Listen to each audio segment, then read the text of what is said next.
My name is Tom Bersu, and I'm a producer at Bento, a creative agency in Los Angeles. The Intel Creator Challenge was an event we produced to highlight the launch of Intel's 12th gen desktop CPUs. The event featured 4 professional modders, each of whom were paired up with a streamer, and the show followed each pair through the build process as they put together their dream PC.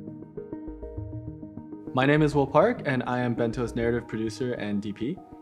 We already own 2 FX9s, an FX6, and an FX3. It's a really versatile package that's good for everything that we do.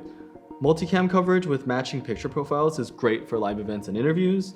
The FX6 and FX3 are useful for handheld gimbals while maintaining the same image quality as the FX9. The high dynamic range of S-Log3 is useful for our more scripted content. Thanks to the FX family's variable frame rate, resolution, and scan mode, I have the perfect setting for each different type of shoot that we do. And so when this show came along, it only made sense to expand upon the package that we already have, and also one that I'm very, very familiar with.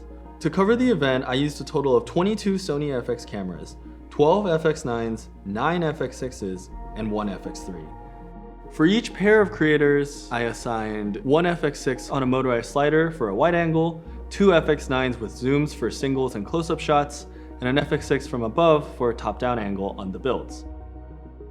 There was also a separate host area that featured interviews, and so for this section I assigned an FX9 on a jib for a wide shot, 2 FX9s for singles, and an FX9 on a Steadicam to follow them across the different desks. Finally, there was an FX6 and an FX3 on a handheld gimbal for behind-the-scenes videos, for a grand total of 22 FX cameras. Typically in broadcast production, ISO recordings are done off-camera. But for this event, the FX family's XAVC-L codec allowed us to record internally, which kept the file sizes manageable while still retaining great image quality. And then when I had to film pre-recorded segments to air on the show, I switched back to XAVC-I for maximum image quality. Being able to record in full frame means that we were allowed to use the Angenieux EZ zooms, which is a very flexible and high quality lens that I love the look of.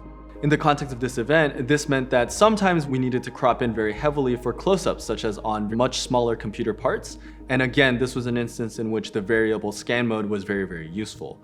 The dual native ISO was also super useful for this production. We used a unique laser scanning technique to create texture and effects across the background. Raising the key lights of the set would wash out the colors of the lasers. Using the higher base ISO allowed us to match the exposure of the lights and the lasers while also limiting noise in our image. I was introduced to the Sony cinema ecosystem 8 years ago with the FS5 and then the FS7. We've been very, very happy to upgrade to the FX family. The flexibility combined with the quality truly lets us film anything. I feel confident bringing the FX family to every shoot, knowing that it'll deliver the image that I need every time.